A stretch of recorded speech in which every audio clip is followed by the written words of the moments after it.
Good morning to you, mixed martial arts fans. My name is Ariel Hawani. Let's kick things off here with Dustin Ortiz. Dustin Ortiz is very excited to kick things off here today. The UFC 220 official weigh-ins are about to get underway here in Boston, Massachusetts. We are inside the Royal Sonesta Hotel, and it is so very great to be here on this chilly Friday morning in Boston. Here comes Dustin Ortiz, the first man up on the scale.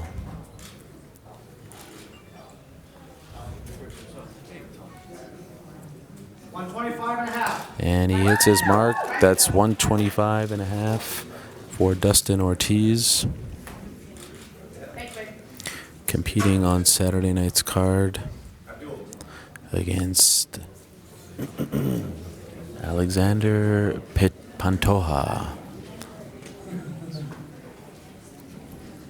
So that's Dustin Ortiz kicking things off, 17-7 as a professional. He appears to be good to go. He's coming off a win over Hector Sandoval. So he is the first man on the scale. We move things along now.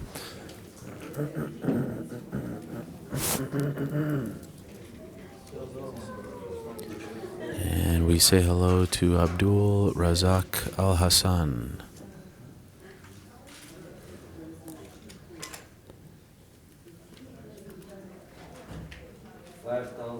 $170. 170 pounds for Abdul Razak Al Hassan. He hits his mark. He meets Sabah Homasi tomorrow night. They met at UFC 218. That fight ended controversially. Al Hassan got the win, but it was deemed that it was a bit of a premature stoppage, so they're running it back. There was some talk of running it back at UFC 219. Now they will be doing so tomorrow night at UFC 220.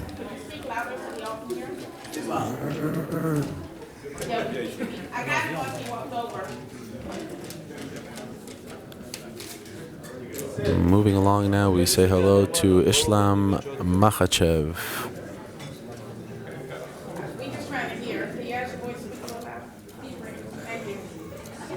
He meets Gleison Chibao. Habib Nurmagomedov, who is a training partner of his, is here as well. 156. And that is 156 pounds for Islam Makhachev. 14-1-0. He's won his last two in a row. He's coming off a win over Nick Lentz, also a win over Chris Wade.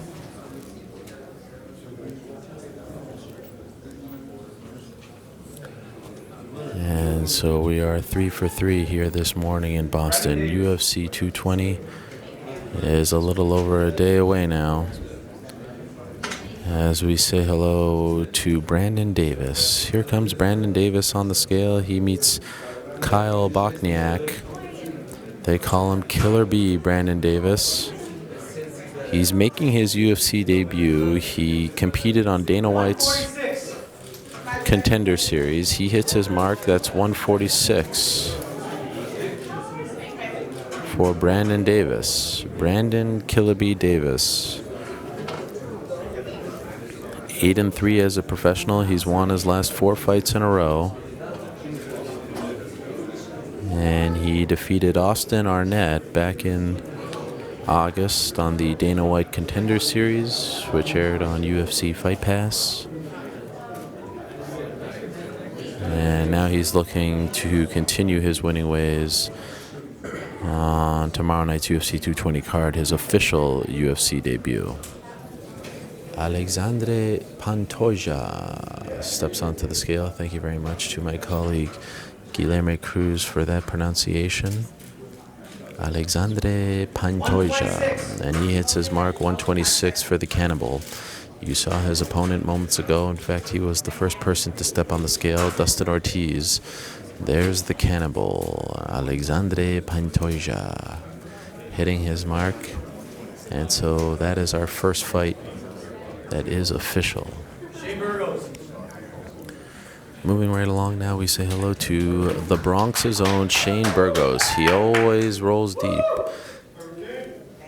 The Boogie Down Bronx's own Shane Burgos. He is undefeated in his UFC career. He's undefeated in his pro MMA career, 10-0. 146. And he hits his mark. That's 146 for Hurricane Shane Burgos. Coming off a win over Godofredo Pepe. Also defeated Charles Rosa and Thiago Trator. Looking to go 4-0, one of the rising stars in the featherweight division. Let's move along now and say hello to Julio Arce, who is making his UFC debut tomorrow night. Taking this fight on relatively short notice, he is replacing the injured Charles Rosa.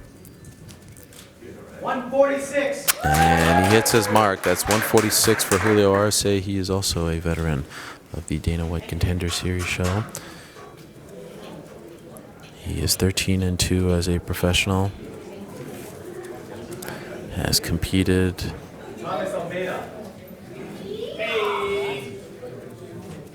in the pro MMA scene since 2007, and he's finally getting a shot in the big show. Now we say hello to Thomas Almeida, who will be kicking off the pay-per-view main card against Rob Font, 22-2. But he's coming off a loss to Jimmy Rivera back in July. He steps on the scale with his shades. There's Thomas Almeida stepping on the scale. 135.5. And he hits his mark. That's 135.5 for Thomas Almeida, shades and all. It's as if he's saying, my future is so bright, I need to wear the shades. And so that's what he is doing. They are nice shades. I would venture to guess they weigh at least 0.3 pounds. So that fight has one half of its combatants in the books. We await the arrival of Rob Font. For now, we say hello to Calvin Cater. He meets Shane Burgos tomorrow night. Just saw Shane Burgos. This is Calvin Cater, who's a part-time fighter, part-time fight promoter. 17-2, 145.5 for Calvin Cater, a.k.a. the Boston Finisher. Made his UFC debut on short notice against Andre Fili back in July. He defeated Fili via unanimous decision. He was an underdog going into that fight. This time he's a slight underdog, a plus 145 underdog. He meets Shane Burgos.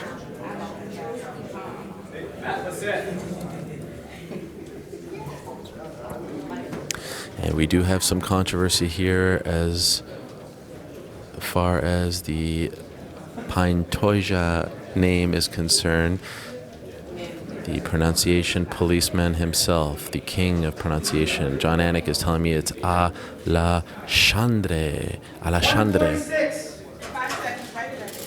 146, Alexandre.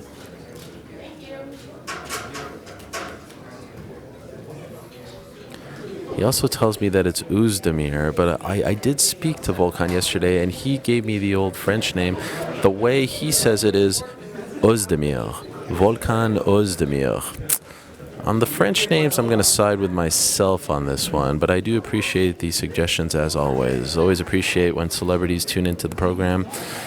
Thank you very much to the great John Anik, who is always a loyal viewer of our weigh-in show, and he is the best in the business. He'll be calling the action tomorrow night at the TD Garden, the Jungle. He is Boston's own John Anik, always giving us a helping hand. Well, there's all kinds of controversy with the Alexandre Pantoja. It's just too confusing, but let's move along for now. 145.5.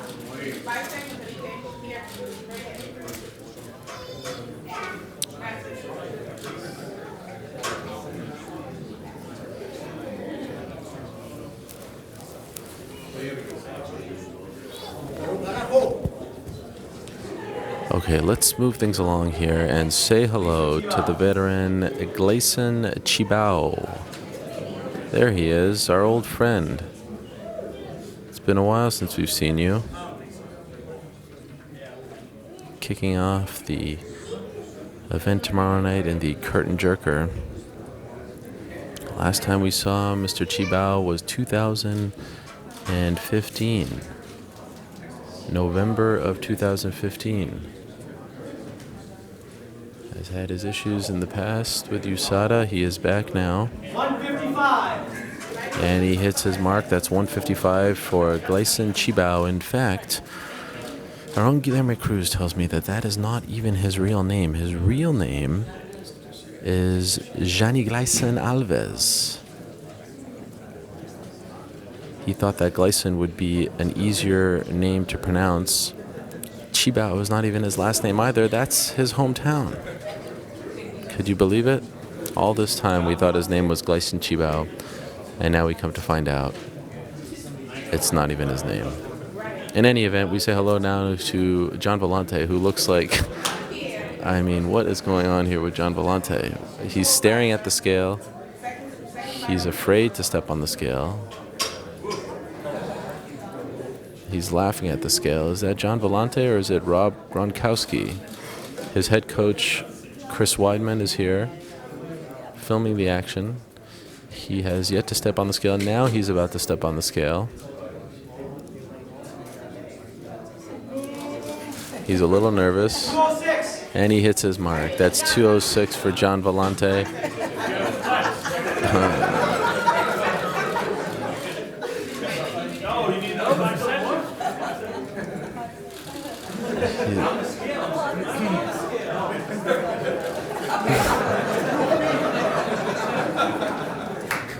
Always a good time when John Vellante is around, always cracking a smile, cracking a joke. Most importantly for him right now, he has hit his mark. He is 206. And he meets Francimar Barros tomorrow night. So there they go, the Long Island brothers, Chris Weidman and John Vellante. Now we say hello to Sabah Homasi. Sabah Homasi, as I said earlier, meets Abdul Razak Al Hassan. Here he comes, Sabah Homasi, on the scale, looking to avenge that controversial loss. He is ready to go. He is fired up. 171. And he hits his mark. That's 171 for Sabah Homasi. 11-7 as a professional. The Punisher, I'm sure he would refute that 7. He wants it to be a 6. Everyone's in a good mood. And he stepped on the scale wearing his socks. Few people can pull that off. Sabah Homasi is definitely one of them. Born in New Brunswick, New Jersey, now fighting out of Coconut Creek. That is Sabah Homasi. American Top Team's own Sabah Homasi. Oh, you say we got no time. I say we've got time for Volkan Ozdemir. Here he is, the #1 contender in the light heavyweight division a year ago. Had yet to fight in the UFC. Now he's about to fight for the belt.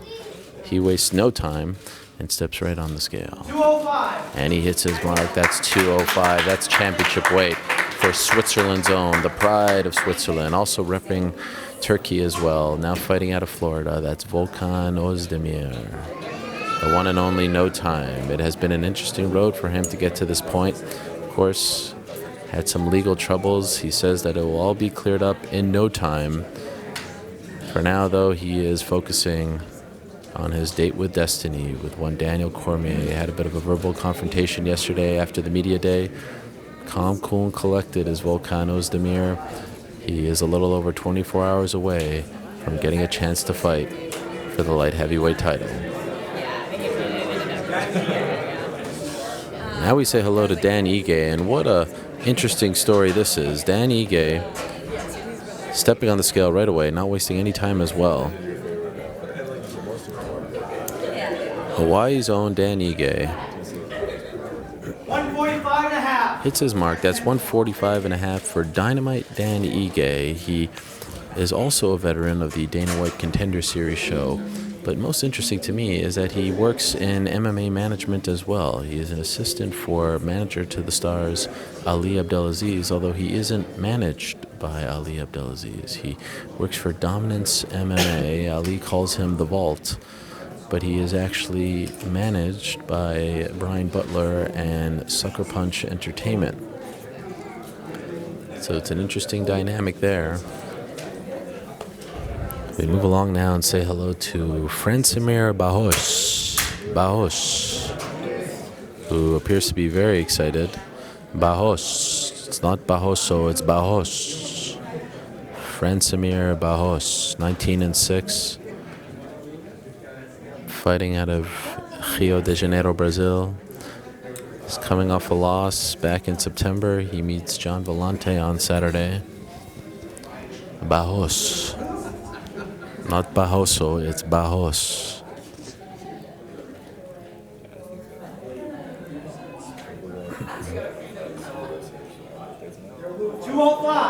And he hits his mark. That's 205. Oh my lord, that scared me. Francimar. It's a little early for that kind of yelling, but he appears to be ready to go. My colleague Guilherme is telling me that it's Barroso. It's not Barroso. You are wrong, Guilherme. I asked him yesterday. He told me it's Barros. Barros. It's kind of like Barão. We say hello to the baddest man on the planet, the reigning defending UFC heavyweight champion, Stipe Miocic. Here he comes, Cleveland's own, the pride of Cleveland, stepping on the scale, the part-time fireman, the man who's on the verge of breaking the UFC heavyweight title record for most title defenses. If he wins on Saturday night, that will be 3 in a row, and he would become the winningest UFC heavyweight champion of all time. Always a smile on his face. He faces a tall order in Francis Ngannou. A lot of people thinking that his run is going to come to an end, but he is as confident as ever. Stipe Miocic, of course, the pride of Cleveland, but also very proud of his Croatian roots. There he goes, stepping on the scale, and now one half of Saturday's UFC 220 main event is official. Okay, looks like we've got some action here. Here comes Rob Font. So we pick things up again with Rob Font, who is wearing a UFC branded towel.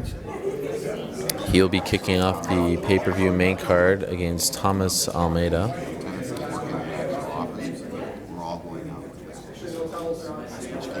14-3 as a professional, coming off a loss to Pedro Munoz. 136. And he hits his mark. That's 136 for Rob Font. Looking to get back on track tomorrow night against Thomas Almeida as he kicks off the UFC 220 main card. He fights out of Boston, born in Tampa, but they claim him here in Boston. He's had some nice wins in his UFC career. Looking to pick up a big win on Saturday night. Okay, we move along now and say hello to Kyle Bochniak.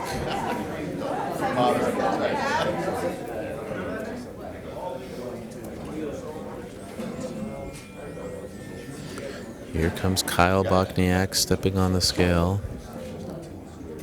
He meets Brandon Davis, and he hits his mark. That's 146 for Kyle Bochniak, looking to get back on track as well.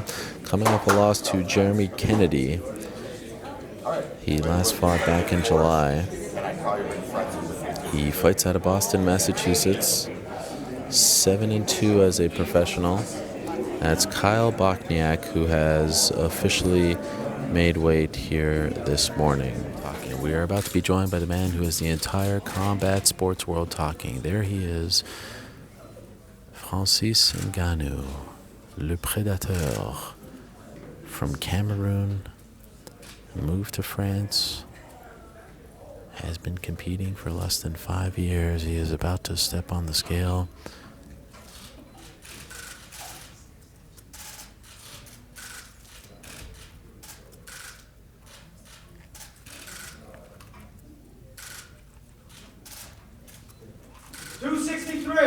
And he hits his mark. That's 263 for Francis Ngannou. What a vision he is on the scale. He appears to be very focused ahead of his first UFC heavyweight title fight. So that means the main event for UFC 220. Francis Ngannou versus Stipe Miocic. is official. One of the most anticipated heavyweight title fights of all time. One of the most interesting title fights in recent UFC history.